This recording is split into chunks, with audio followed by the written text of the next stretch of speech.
में हम देखेंगे एमएससी फर्स्ट सेम का सिलेबस और एग्ज़ाम में आंसर राइटिंग कैसे करते हैं। आपकी स्क्रीन पर एमएससी फर्स्ट सेम का सिलेबस शो हो रहा होगा। ये हमारा पेपर फर्स्ट का है। इसमें पेपर फर्स्ट में group theory and chemistry of metal complex है। इसमें 4 यूनिट में बटा हुआ है, पहला, दूसरा, तीसरा, चौथा में, और चारों यूनिट हमारा 80 नंबर का हमारा एग्ज़ाम में पूछा जाता है। ये हमारा सेकेंड पेपर का सिलेबस है, कॉन्सेप्ट ऑफ ऑर्गेनिक केमिस्ट्री। इसमें भी 4 यूनिट होते हैं और ये भी 80 नंबर का सिलेबस में आता है। ये हमारा पेपर थर्ड का सिलेबस है, quantum chemistry, thermodynamic and chemical dynamics first. ये भी हमारे 4 यूनिट में ही बटा होता है। ये हमारा पेपर 4 का सिलेबस है, theory and application of spectroscopy first. ये भी हमारे 4 यूनिट में ही बटा है। आप देख रहे होगे, पहला, दूसरा, तीसरा, चौथा। ये भी हमारा 80 नंबर का एग्ज़ाम में पूछा जाता है। हमारा चैनल का नाम है कॉम्पास एमएससी। आपको फर्स्ट सेम से रिलेटेड सारे वीडियो इस चैनल में मिलने वाले हैं और साथ ही साथ आपको नोट्स भी हमारे चैनल द्वारा प्रोवाइड किया जाएगा। इसके लिए आप हमें स्क्रीन पर दिखाए जा रहे नंबर पर व्हाट्सअप कर सकते हैं। तो हम देखते हैं कि हमारा क्वेश्चन पेपर कैसे आता है। ये हमारा सैम्पल के लिए मैं लिया हूँ। ये हमारा एमएससी थर्ड सेम का क्वेश्चन पेपर है। सारे क्वेश्चन पेपर एक ही जैसे होते हैं, इसलिए मैं एमएससी थर्ड सेम का उठा लिया हूँ। इसमें हम देखें तो हमारा सेक्शन ए जो रहता है, वहाँ से हमें 1 नंबर का ऑप्शनल क्वेश्चन पूछा जाता है। तो मैं यहाँ लिखता हूँ, सेक्शन ए रहता है हमारा, वहाँ से हमें 1 नंबर का ऑप्शनल क्वेश्चन पूछा जाता है। कितने क्वेश्चन पूछे जाते हैं? 20 क्वेश्चन। तो हमारे कितने नंबर के हुए? टोटल 20 नंबर के हुए। ये हमारा लास्ट है 20 क्वेश्चन ऑप्शनल का। इसके बाद हम देखते हैं सेक्शन बी। यहाँ से हमें 2 नंबर के क्वेश्चन पूछे जाते हैं और हमारे टोटल क्वेश्चन का संख्या कितना होता है? 8 होता है। और इसमें हमें किसी भी प्रकार का अथवा वगैरह नहीं देखने को मिलता है। हमें जितना क्वेश्चन 8 क्वेश्चन दिया हुआ है उतना सभी को सॉल्व करना पड़ता है। तो यहाँ लिखता हूँ मैं, सेक्शन बी रहता है हमारा, सेक्शन बी। वहाँ से हमें 2 नंबर के क्वेश्चन पूछे जाते हैं। 8 क्वेश्चन रहते हैं हमारे। तो कितने नंबर पे? 16 नंबर। अब हम देखते हैं हमारा सेक्शन सी।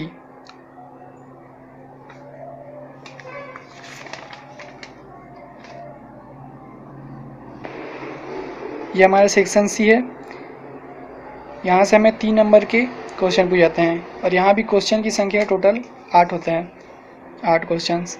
यहाँ हमें किसी भी प्रकार का अथवा वगैरह नहीं दिया रहता है, हमें टोटल क्वेश्चन सॉल्व करना पड़ता है इसमें। तो मैं यहाँ लिखता हूँ, सेक्शन सी से हमारा 3 नंबर क्वेश्चन आता है। टोटल क्वेश्चन रहता है 8।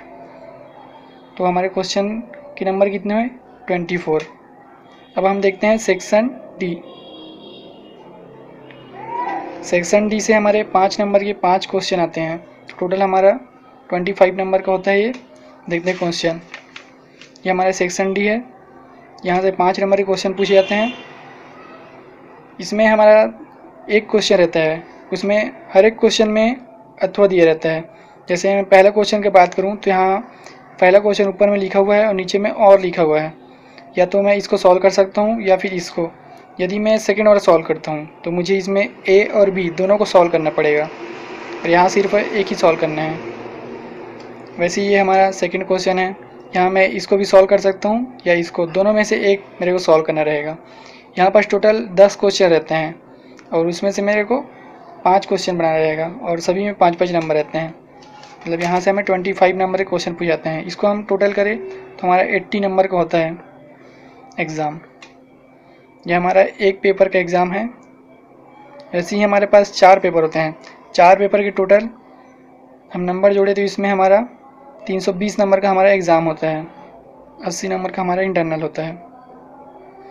अब हम इन दोनों को जोड़े तो हमारा टोटल 400 नंबर का हुआ पेपर और हमारा 100 नंबर का, 100 नंबर का एक प्रैक्टिकल होगा और 100 नंबर का एक प्रैक्टिकल होगा। तो ये दोनों मिलाकर हमारा कितना हुआ? 200। तो हमारा टोटल पेपर जो है, हमारा टोटल पेपर 600 नंबर का होता है।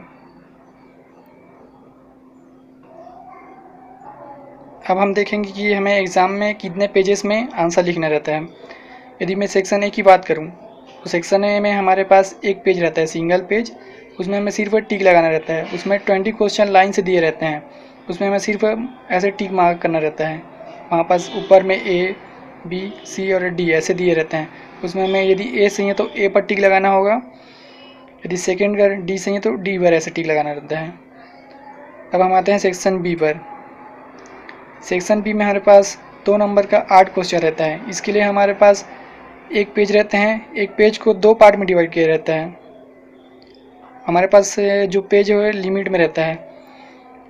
इस पेज में हमें एक आंसर लिखना होता है 2 नंबर का, और यहाँ पास हमें सेकंड आंसर लिखना रहता है 2 नंबर वाला। मतलब हमारे पास टोटल कितने पेज रहेंगे? ऐसी 4 पेज रहेंगे।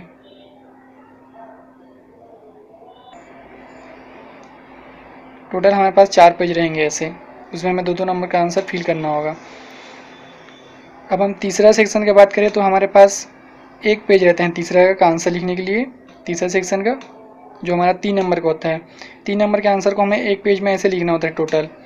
अब हम सेक्शन डी की बात करें तो हमारे पास एक पेज रहता है, जिसके एक साइड हमें पूरा टोटल लिखना रहता है, और इसके दूसरे साइड भी हमें एक पेज टोटल लिखना रहता है। मतलब हमारे पास एक पेज के दोनों तरफ 5 नंबर के क्वेश्चन में दिया जाता है। ऐसा ही हमारे सभी सेमेस्टर के लिए होता है। एमएससी फर्स्ट सेमेस्टर के लिए, सेकेंड सेमेस्टर के लिए, थर्ड एंड फोर्थ, सभी के लिए हमारा सिलेबस ऐसा ही रहता है। सभी में नंबरिंग ऐसी ही रहता है और सभी के लिए पेज हमें ऐसे ही दिया जाता है। और टोटल हमारा एग्ज़ाम होता है 600 नंबर का। कैसे होता है मैं आपको बताया हूँ। तो हम इसे में यही जानना चाहते थे कि सिलेबस कैसे रहता है और एग्ज़ाम में हम कैसे लिखे। यदि आप एग्ज़ाम में अच्छे स्कोर करना चाहते हो तो आप बुक का मतलब टोटली बुक की भाषा मत लिखिए, कम से कम अपना से कुछ जोड़िए उसमें और लिखिए, आपको अच्छा नंबर मिलेगा। और आप एग्ज़ाम में ब्लू कलर का पेन यूज़ कर सकते हो, रेड का आप वहाँ यूज नहीं कर सकते, ना ही ग्रीन का आप वहाँ यूज कर सकते हो। आप यहाँ पास ब्लैक का यूज कर सकते हो, और एक और दूसरा वाला ब्लू आता है उसको आप यूज कर सकते हो। जेल पेन भी आप एग्ज़ाम पर यूज नहीं कर सकते, शायद इतना तो आप लोग जानते होंगे। सबसे बेस्ट है कि आप ब्लू पेन यूज करो और ब्लैक पेन को आप हेडिंग के लिए यूज़ करो। और जैसे आप स्टीरियो केमिस्ट्री पढ़ रहे हो तो वहाँ हमें 3 डायमेंशनल में स्ट्रक्चर दिखाना होता है, उसके केस में आप एक और ब्लू पेन ले लो। ब्लू पेन 2 तरह के होते हैं, एक हमारा जो मैं लिख रहा हूँ वो वाला ब्लू पेन रहता है, और एक दूसरा वाला एक और आता है ब्लू पेन, उसको आप यूज कर सकते हो।